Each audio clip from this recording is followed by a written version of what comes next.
Hi, I'm Casey Harris, Director of Research and Innovation at CAP Index. Today we're discussing social disorganization as a theory of crime. Social disorganization theory traces its roots to the early Chicago School of Sociology. During the turn of the 20th century, scholars at the University of Chicago noticed changes to the urban landscape of the United States. In particular, immigration from overseas, domestic migration from the rural South, and the pull of industrialization brought large numbers of people to growing cities. In turn, they shifted the causes of crime from focusing on individual characteristics to the social ecology approach, in particular focusing on how individuals interacted with the places around them.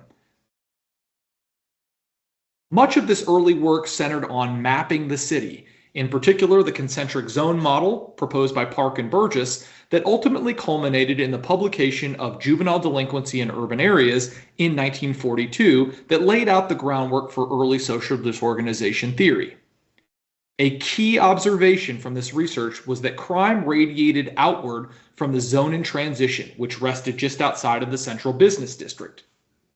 Critically, this pattern, where crime decreased as one moved outward, held regardless of who moved in and out of those neighborhoods. That is, crime didn't follow individual populations, but stayed nested in the context in which people lived. As a result, Shaw and McKay proposed that crime is a normal response to abnormal conditions in those communities. Early social disorganization theorists highlighted three key characteristics of neighborhoods characterized by high rates of crime. In particular, they said poverty, or population turnover and mobility, and racial and ethnic heterogeneity ultimately reduced social control in those neighborhoods.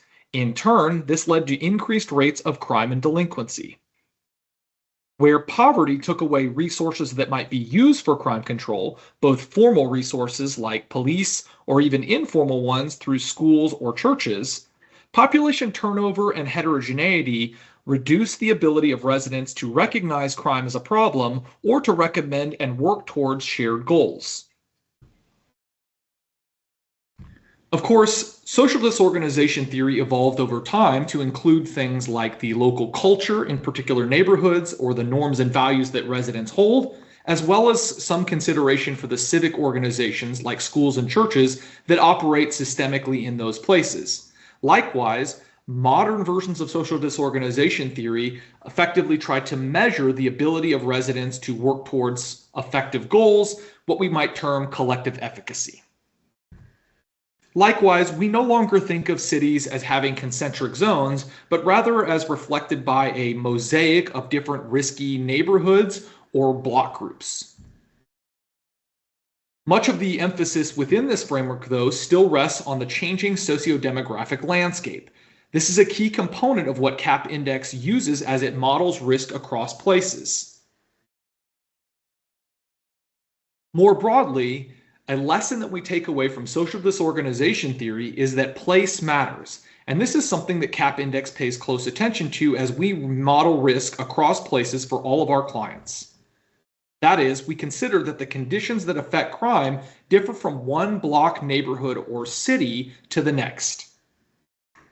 For more information, we've provided a list of readings here, and we invite you to visit our CAP Index YouTube channel.